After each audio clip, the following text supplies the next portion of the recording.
Сәлеметсіздер ма, құрметті ағайындар. Атамыздың 140 жылдық мерейтойына арналған челленджді Мұрат ұлы Серікболсыннан қабылдай отырып, атамыздың «Көгертер көсегеңді» атты шығармасын оқып берейін.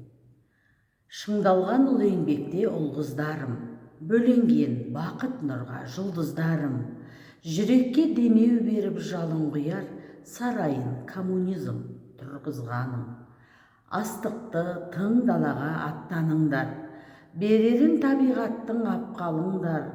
Бой күйез арам тамақ жатып ішер, жаман дерт осы бастан сақтаныңдар. Қараңдар, қара сөздің түйіні, қарама сыртқа демі киіміне.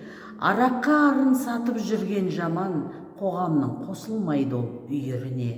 Жас ұрпақ үлгі айтады ақын атаң, айтпаймын аламын деп атпен шапан. Көгертсе көсегеңді еңбек ана, мен дағы ұран қоспай қалай жатам. Келесі челленджді атамыздың немере қызы Айжан қайынсіңліме жолдаймын.